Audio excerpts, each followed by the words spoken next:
भारत के missile man APJ Abdul Kalam कहते हैं, यदि आपको सूर्य की तरह चमकना है, बस काका अब 12-21, 12-21, 12-21 और वही एक्स का मान समीकरण 2 में डालेंगे और 2 में डालेंगे तो एक्स गायब हो जाएगा, केवल बचेगा वाई और वाई। याद रखिएगा, जब अलग अलग चिन्ह हो तो हमेशा घटाव करते हैं, एक जैसा चिन्ह हो तो हमेशा जोड़ करते हैं। आज की वीडियो में हम लोग रैखिक समीकरण को ब्रज गुणन तथा प्रतिस्थापन विधि से हल करेंगे। तो चलिए वीडियो को शुरू करते हैं।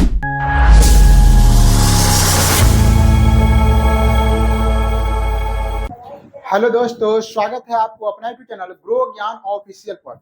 आशा करते हैं आप लोग स्वस्थ होंगे, मस्त होंगे और अपनी मंजिल को पाने के लिए जी जान से मेहनत कर रहे होंगे। भारत के missile man APJ Abdul Kalam कहते हैं, यदि आपको सूर्य की तरह चमकना है तो पहले सूर्य की तरह जलना सीखो। सवाल कह रहा है, निम्नलिखित रैखिक समीकरण के युग्म को प्रतिस्थापन एवं ब्रज गुणन विधि से हल कीजिए और किस विधि को आप अधिक उपयुक्त मानते हैं यह हमें बताइए। यानी कि आपको ब्रज गुणन और प्रतिस्थापन दोनों विधि के प्रयोग से इन समीकरण को हल करना है और हल करने के बाद आप अपना सजेशन दे सकते हैं कि आपको कौन सा विधि अधिक उपयुक्त लगता है। सबसे पहले हम लोग प्रतिस्थापन विधि से समीकरण को हल करेंगे।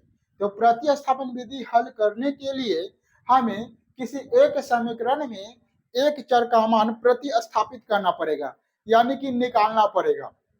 यदि इस समीकरण में यदि हम x का मान निकालते हैं तो इस वाले समीकरण में x का मान रखना होगा, या y का मान निकालेंगे तो इस वाले में y का मान रखकर और हमें x और y का मान निकालना होगा। तो लिखेंगे यहाँ पर प्रतिस्थापन विधि से, प्रतिस्थापन विधि से ये समीकरण लिख लेते हैं 8x प्लस 5y बराबर 9, है ना। यहाँ पर मान लेते हैं, यहाँ पर इसको लिख लेते हैं, पहले इससे x का मान निकाल लेते हैं। देखिए यहाँ पर इसमें से या तो आप x का मान निकाल सकते हैं या y का मान निकाल सकते हैं, ठीक है। तो आप कुछ भी मान निकाल सकते हैं। यदि x का मान निकालिएगा तो इस वाले में x का मान रखना होगा, y का मान निकालिएगा तो इस वाले में y का मान निकालना होगा, ठीक है। तो यहाँ से हम x का मान निकाल लेते हैं। तो 8x बराबर हो जाएगा, इधर प्लस में है y वाला तो माइनस में जाएगा, 9 माइनस 5y। अब x का मान यहाँ से निकालेंगे, x बराबर 9 माइनस 5y, इधर गुना में है, बराबर की साइड आएगा तो बटा में आएगा 8। यहाँ से x का मान निकल चुका है। इसको मान लेते समीकरण 1 और इसको मानते समीकरण 2। यहाँ पर 3x प्लस 2y बराबर 4, इसको मानते समीकरण 2। यहाँ पर लिखेंगे समीकरण 1 का मान समीकरण 2 में रखने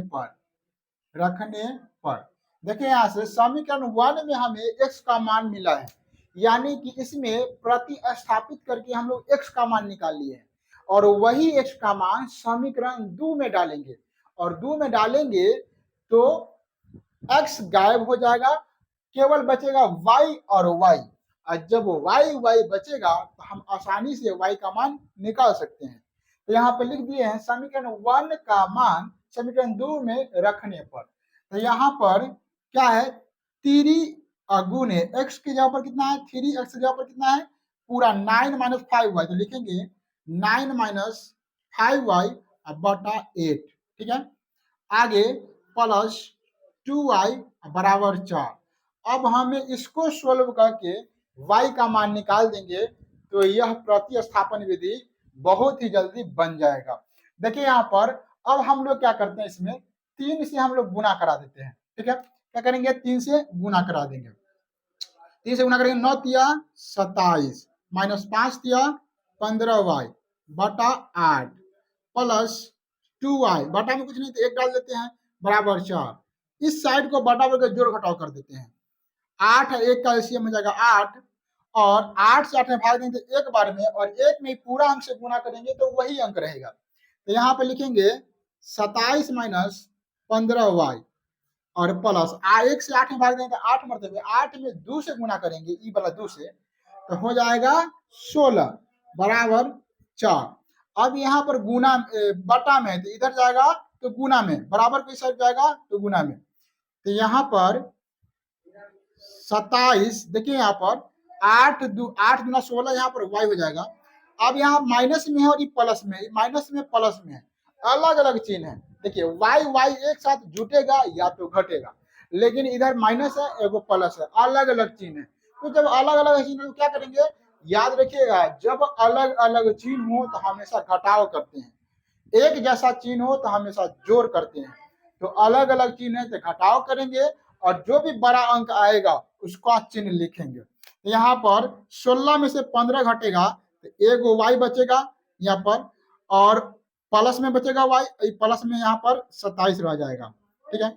और ये 8 इन्हें बटा में है तो इन्हें आएगा गुना में, तो बराबर आएगा, तो 4 गुने 8 हो जाएगा, यानी कि 27 प्लस y बराबर 8 से कितना हो जाएगा, 32।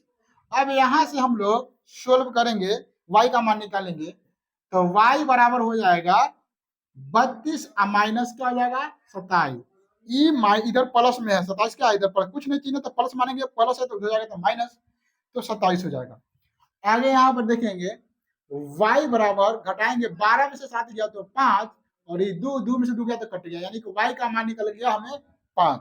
आप याद रखिएगा, बराबर के, यदि बराबर को इस साइड प्लस का अंक है तो इधर आएगा तो माइनस, इधर माइनस है, बराबर की साइड आएगा तो प्लस हो जाएगा, है ना। इधर गुना है, बराबर की साइड आएगा तो भाग होगा, और इधर भाग है, बराबर की साइड आएगा तो गुना हो जाएगा।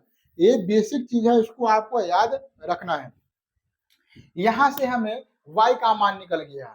अब इस y का मान समीकरण 1 में डालिए या समीकरण 2 में डालिए, x का मान आसानी से निकल जाएगा।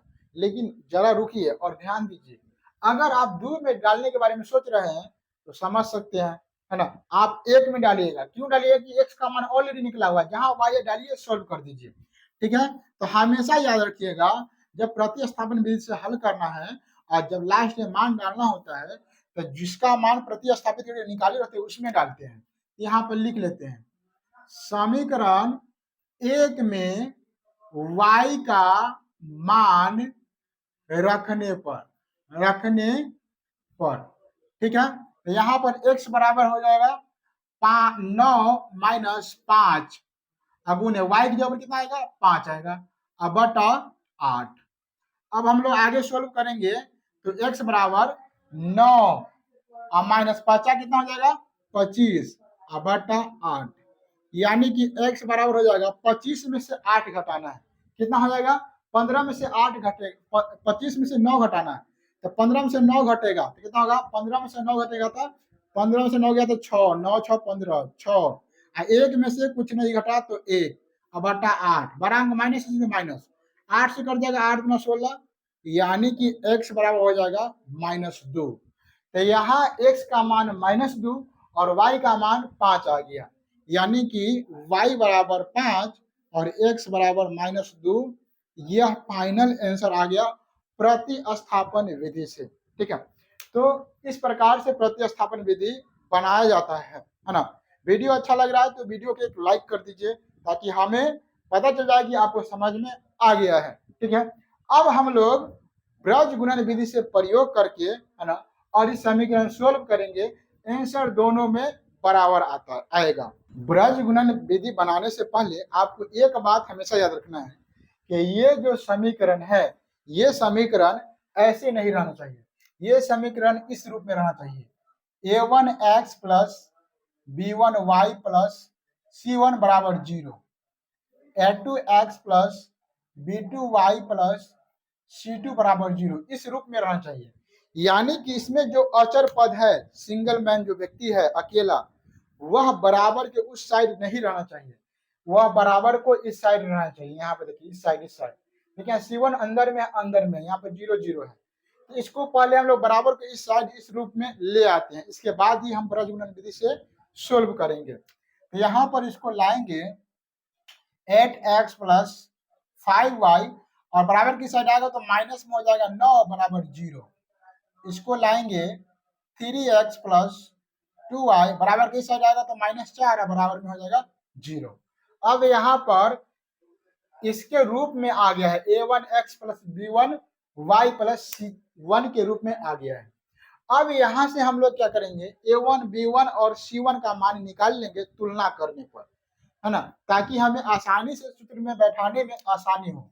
देखिए यहाँ पर a1 है, पहला समीकरण को हम a1 से डिनोट करेंगे और दूसरा समीकरण को a2 से। तो यहाँ पे देखिए a2 और x देखिए x मिल रहा है, तो x का गुणांक होगा वो a1 होगा। देखिए यहाँ पर x है तो ये हो जाएगा a1 का मान हो जाएगा यहाँ पर 8, b2 का मान हो जाएगा, यहाँ b1 का मान हो जाएगा यहाँ पर, है ना, b1 का मान 5, है ना, और c1 का मान हो जाएगा यहाँ पर -9। उसी प्रकार a2 का मान हो जाएगा यहाँ पर 3, b2 का मान हो जाएगा 2 और c2 का मान हो जाएगा -4। ये अच्छा से हमको मान को लिख लेना है, ताकि जब फॉर्मूला लिखे और फॉर्मूला बना पर मान बैठाना हो तो दिक्कत ना हो। अब हम लोग फॉर्मूला लिखते हैं। देखिए ब्रज गुणन विधि के फॉर्मूला याद करने का एक ट्रिक होता है। इस ट्रिक को आप याद कर लीजिएगा, ठीक है, समझ लीजिएगा, तो आप जीवन में कभी फॉर्मूला भूल नहीं पाइएगा। फॉर्मूला होता है बस काका अब। क्या होता है? बस काका अब, बस काका अब 12 21 होगा, ठीक है। बस काका अब 12 21 12 21 12 21, ठीक है। यहाँ पर देखिए सबसे पहले ऊपर में x होता है, फिर बराबर y होता है, फिर बराबर 1 होता है। यहाँ पर BC काका, काका के क्या होता है? CA काका, अब के AB और AB माइनस 12 21 12 21 12 21 12 21 12 और 21। फॉर्मूला आपका रेडी है। याद रखेंगे फॉर्मूला क्या होता है? बस काका अब, बस काका अब 12 21 12 21 और फॉर्मूला आपका रेडी। चलिए यहाँ पर अब हमको मान लिखना है। देख देख के मान लिखना है, कुछ नहीं करना है। x बटा b1 खोजिए कहाँ पर है? 5। c2 देखिए -4 माइनस b2 कहाँ है? b2 2, अब ये जो c1 -9, क्या है? -9, फिर बराबर y बटा c1 देखिए -9, आगे है a2 देखिए 3, c2 देखिए -4 और c2 के बाद a1 देखिए 8। देखिए a1 कहाँ है? 8 है, तो लिखेंगे 1 बटा 8 गुने b2 का मान है 2, तो 2 माइनस a2 का मान है 3 गुना b1 का मान है 5। अब हम लोग सोल्व करेंगे यहाँ से, ठीक है, तो x का और y का मान पता चल जाएगा। x बराबर y बराबर 1। देखिए यहाँ पर 5 चौका 20 है और प्लस माइनस माइनस, तो माइनस लिखेंगे, माइनस माइनस क्या हो जाएगा? प्लस, तो प्लस लिखेंगे। 9 दूना 18, क्या हो जाएगा? 18। देखिए 9 दूना 18, माइनस माइनस प्लस। आगे यहाँ पर देखिए, है ना, माइनस प्लस माइनस और 9 तिया 27, तो माइनस में हो जाएगा 27, माइनस माइनस प्लस, तो प्लस 8 चौक 32, 8 चौक 32। अब यहाँ देखिए 8 दूना 16 माइनस 5 तिया 15। अब यहाँ से हम जो सोल्व करना है, तो यहाँ माइनस में है और ये प्लस में है, तो क्या काम होगा? जल्दी से कमेंट करिए। माइनस में है और प्लस में है, तो जोड़ करेंगे कि घटाव करेंगे? जल्दी जल्दी कमेंट करिए। माइनस रहेगा और प्लस रहेगा। आपको बताए थे कि जब अलग अलग चिन्ह रहेगा तो क्या करेंगे? घटाव। एक जैसे चिन्ह रहेगा तो जोड़ करेंगे। बात समझ में आ रहा है? जोड़ करेंगे, ठीक है। तो यहाँ पर 20 में से 18 घटेगा तो होगा -2, ठीक है।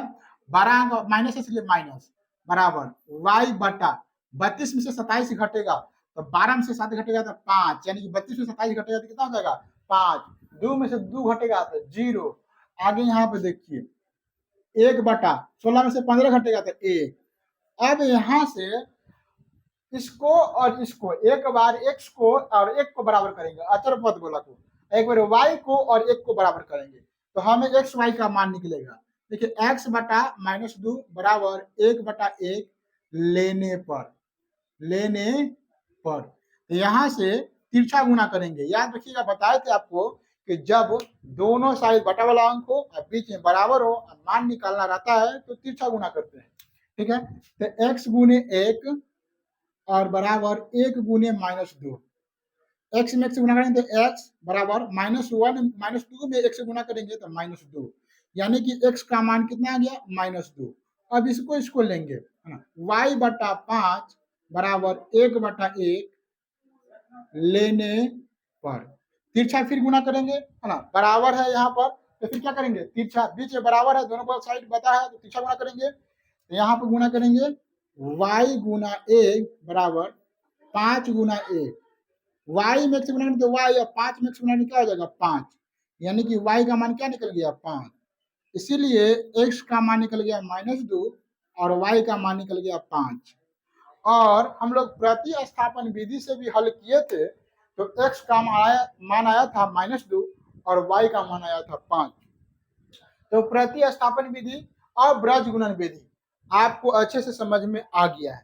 अब आप लोग कमेंट करके बताइए कि ब्रज गुणन विधि ज्यादा उपयुक्त है या प्रतिस्थापन विधि ज्यादा उपयुक्त है।